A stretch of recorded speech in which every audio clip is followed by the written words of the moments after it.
emyaka 20 kasolenga Paul Asula tuva ku maaso yafa mwaka gwa 2004 yali musambi wa mupira nakinku ate yagutendeka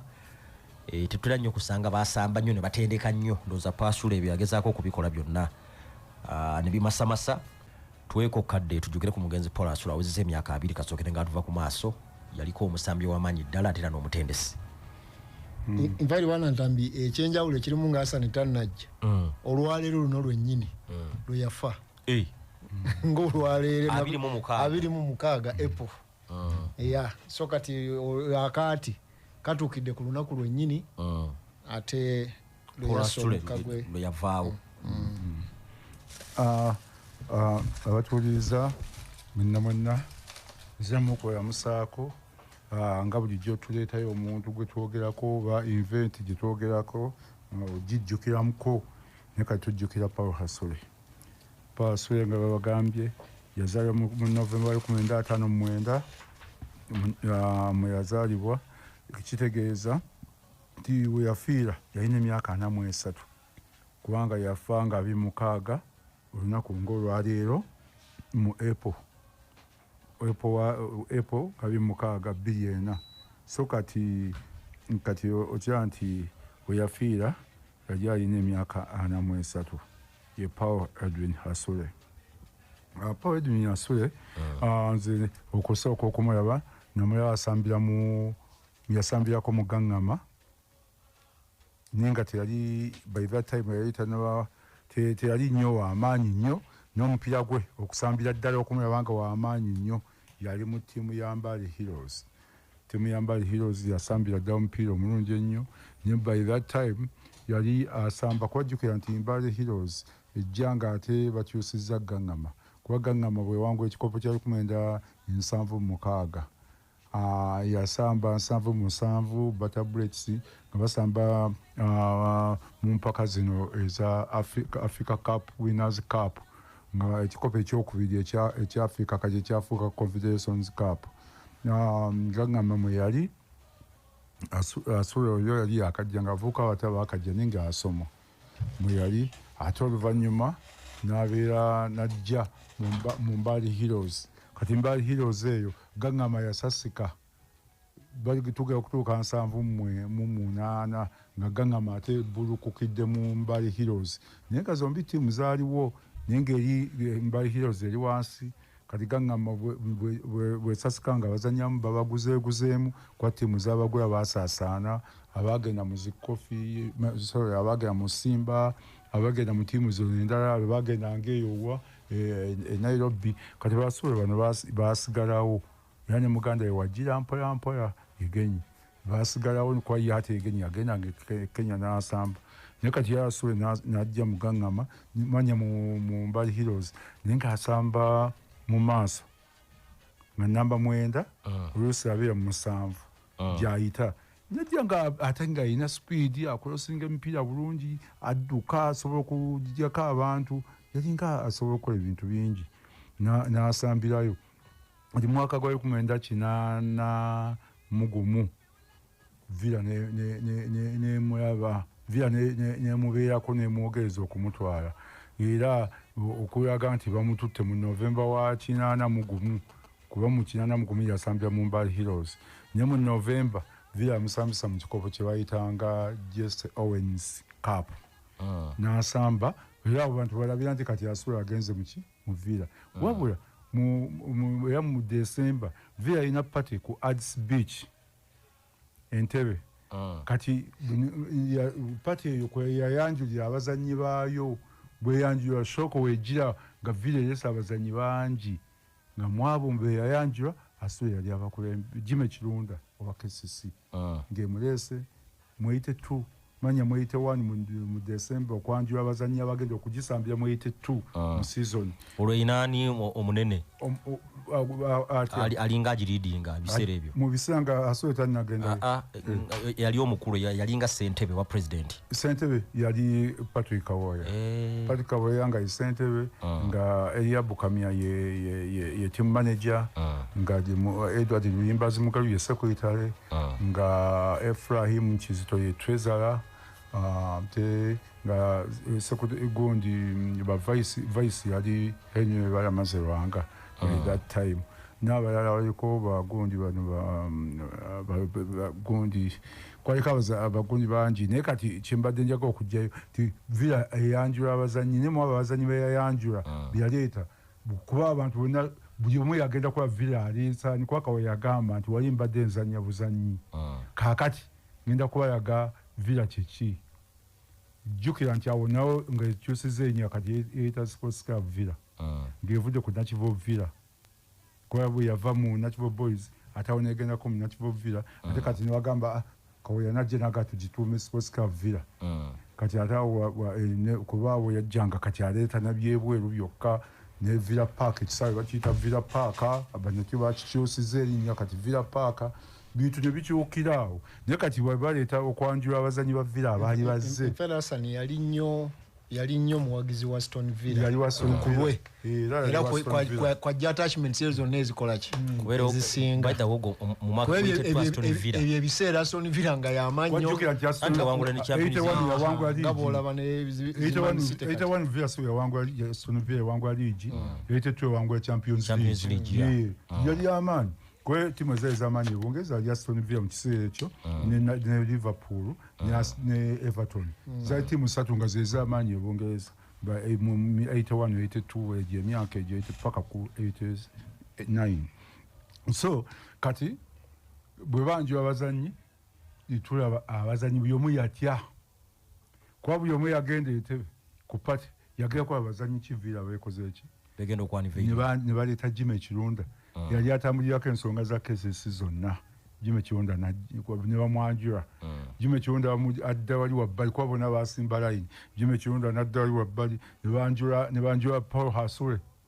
naye okuva mu Mbali Heroes n'adda wali wabbali ne banjula Dani Lutalo mukulu wa Fred Musisi naye ne bamuza wali wabbali bonna nga bikonge abazannyi abatambulirako ensonga ne banjula Fred Serwadda Fred Serwadda ne bamuteeka wali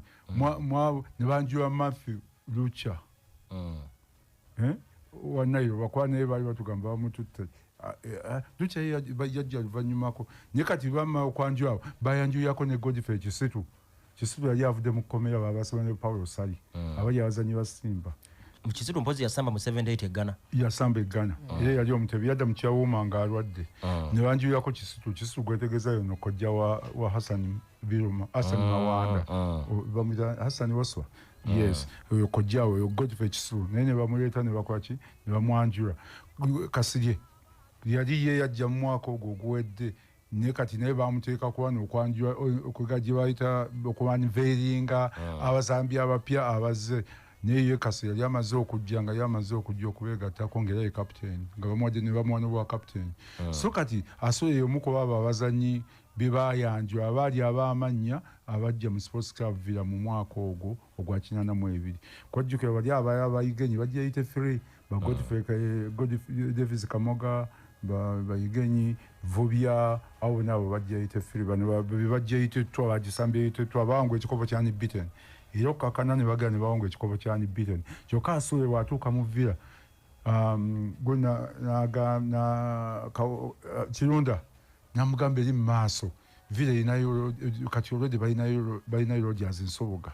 balinayo Sura Centamu balinayo Bani Mwenda wagenda kusambawa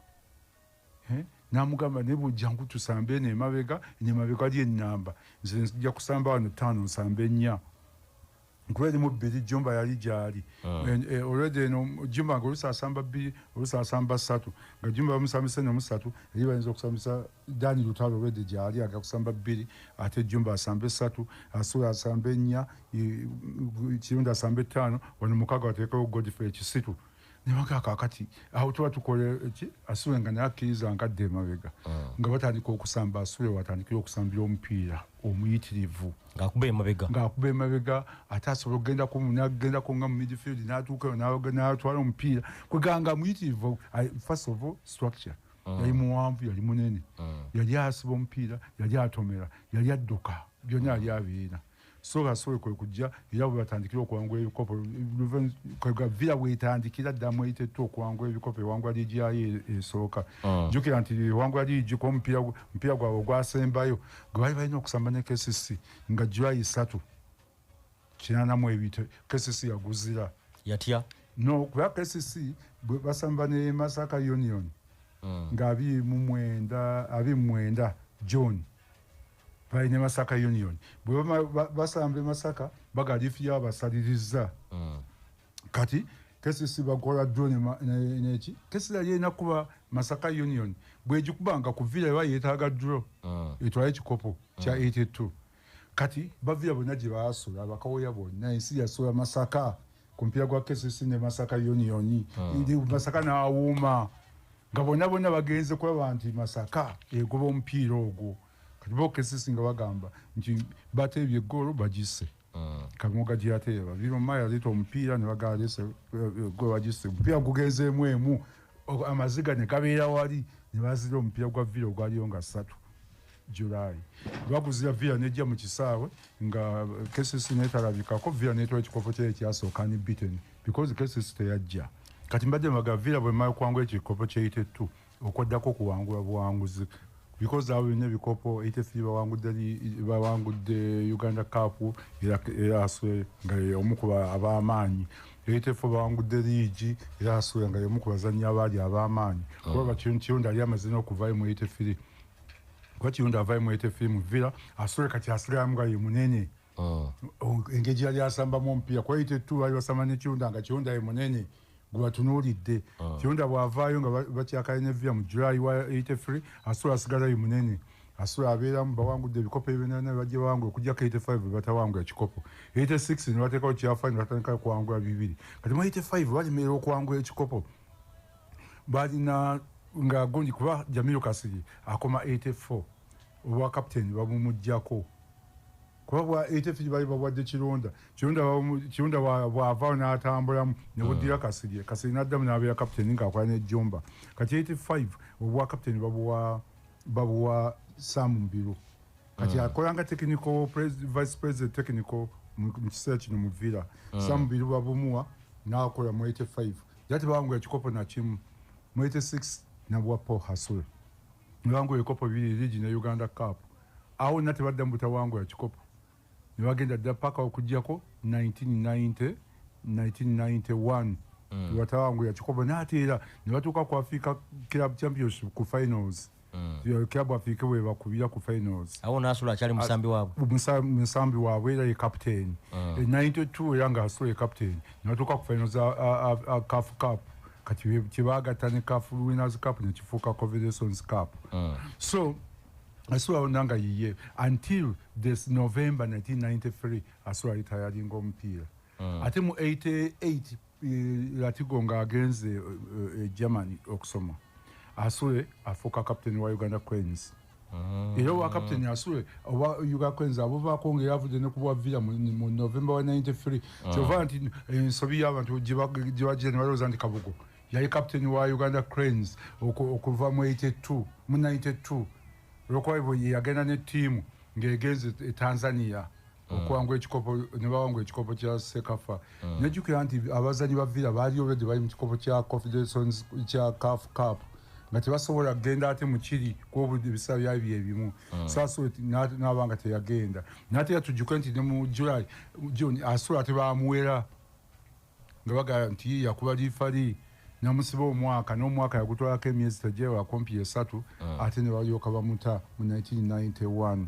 n'akomawo n'asobola n'okusamba ekikopo kya Africa kati mu November bw'aviirako Kabugo n'afuuka kapiteeni wa omujjuvu November 93 kati amaze omupiira Kabugo lwafuuka kapiteeni omujjuvu abantu baleme kubigira bino tinakwata ku kikomawo nange nze naye kapiteeni wa Uganda oba bakwambazaako lwa busenso yooli tekitegeeza nti gwe kapiteeni wa Uganda yensobi abamu gye bakola so kati Asule n'amala omupiira ate oluvannyuma n'afuuka administrative manager wa Villa mu 94 egyo emyaka 94 kati 95 avaawo n'agenda n'atandika okutendeka ttiimu zisimba n'asambirako ne musimba awo zijja ezo gwasamba ne Gwen Valley n'asambako naye oluvannyuma n'agera mu State House n'afuuka coach n'abeerayo ate gye yava n'adda mu Simba nga coach gyava mu 98 mu Simba n'alyoka ajja okutendeka Villa mu February wa 98 n'afuuka coach wa Sports Club Villa n'agiwangula ebikopo dabo za 98 dabo Villa kwajjukira Villa okuva mu 95 paka 97 tebawangula mbadde mbagamba nti lwali tukomye ng'afuuse coach wa Sports Club Villa bawangudde ebikopo bibiri mu 98 Villa yali ekomye okuwangula mu 1989 nga Addison akyaliwo asula biwangudde nga coach mu 98 mu 99 yanadde mu nawangula league ate mu 2000 yanawangula ebikopo bibiri 2001 bawangula league ku Express yabakuba bali balowooza era bawangula ddabe nda mu 2-1 ne Express nebakuba n'awangulako league yokka wabula mu November Villa nemuta nebawukana ne Villa nemuta kuwa coach mu November 2-1 nemuta nga amaze okuwangula ekikopo kya league yawo oluvannyuma ate kwe kugenda mu poliisi era yagenda okufa nga ye coach wa poliisi yagenda okufa nga ye coach wa poliisi Biliena nga ye coach wa poliisi ne national team yagikoachinga tujjukire wali mu 2000 wennyini nga mu 1999 nga Asumani amaze okusuulawo tawulo asuule yali coach omupiira gwa Liberia yasigalawo nga ye coach kuba Asumani yasuulawo tawulo mugwa Tunisia gwa 1999 then yasuule n'amaliriza campaign ye ya 2000 ya AFCON wa 2000 campaign yasuule yagimaliriza n'ogwa Liberia ate oluvannyuma asuule yakomawo kubaawo waliwo ogundi Addison bamuyitangani Harrison Okabuwe Omunigeria kati ate awo bwagenda ate nebakomyawo Hasule n'abeera coach wa Uganda Cranes Rwanda tugenze Rwanda gyeyo kampeni ya Biliena Hasule yali coach wabula ate amalirine Rwanda ate banfufayo ebiseera ebyo nerowooza nti twali banafunyo obutakubira Rwanda twakubira Rwanda ate Rwanda nnafu so kati bwe tukola duro eyo ne banyiiga Hasule ne bamugoba kwe kuleeta ono yagenda okujjanjaba taata we nakashadda oyo mu Argentina so kati Hasule n'aviira dda mu Cranes bwe yavaayo that was 2003 n'asigala ku ttiimu ya poliisi era yagenda okufa mu April yafa April nga 26 ng'olwaleero 2024 yafa nfati bwana Ntambi ye musambi yekka mu byafaayo bya Uganda eyatwala dabo emirundi 2 nga musambi ate era n'akikola emirundi 2 nga mutendesi mu kilabu yemu kuba mu 88 ne mu 89 yali kapteni wa Sports Club Villa nga batwala dabo 3 ne 86 then n'akiddamu mu 98 ne 2000 ngate mutendesi wa Sports Club Villa ate ngera nga Hasani bwagambye mu 2001 Hasani mu birunga amaze okuva mu Sports Club Villa agenze mu Express Express yebasuuza dabo ya 2001 ku final kwanza zali golo 3-1 ze Express ze yawangula Sports Club Villa naye nga mu biro bine kawese teri mutendesi mulala oba musambi yali akikoze ekyo in fact ye coach gabo tugamba most decorated coach mu Uganda no local coach is Paul Hasule yes nga coach ng'omuzanyi at the same time nga coach wali mu Uganda wali wa musinga yakubira Villa emyaka egiri mu 10 yakuba Villa kuva 82 paka 93 ate nga simwe yatandikira jibe emyaka emeka yawangula ebikopo 8 yes okusoma kwe kwali kutya kusoma kwe yali yamala yali graduate weya kwa public administration yeah okay ate obutendesi yabusomera wa Germany bali bagenda yali akyasamba n'atagenda mbana bagenda 87 nati awo 96 zikanga baddawo nesimbwa n'amala ibanga ebiseera byani yali yabatwala yali alliance wakati wa fufa ya wano n'abajamani oba betwalanga sijjukira nti gundi yali ekyaliko kubanga eri fufa we yatwaliranga 10 yabatwala mu 84 then etwana 87 bagende kumye wano bagenda ngomu babiri naye ndowooza gundi spear yali ekyakikola ku baivata bisijjukira bulungi bagenda batya basimbwa naye simbwa waliyo ne hasolo. Okay, ampuliriza embeera eyo ku CBS FM radio. Paul Asulo oyo yali musajja. By the way, tubakuba na football museum yago gemanyi agali baddeyo. Linnya ddene nnyo mupiira gwa wano. Tusaba Katonda omwoyo gwayongera ate okugula muze ekisa. Yana abyali muganda woyo Igenyi. Nti Igejofe Igenyi kwa Igenyi yajja muvya mu Itefili. Kitabo yakafa juzi no wamwaka gwedde. Yakafa. Efudumwa yaba bamuzika Tororo. Basinga bamuyitanga Mugisu nete yali Mugisu. Ndano abanywale b'Ettoro babanywale. Okay. Abike Media Promotions.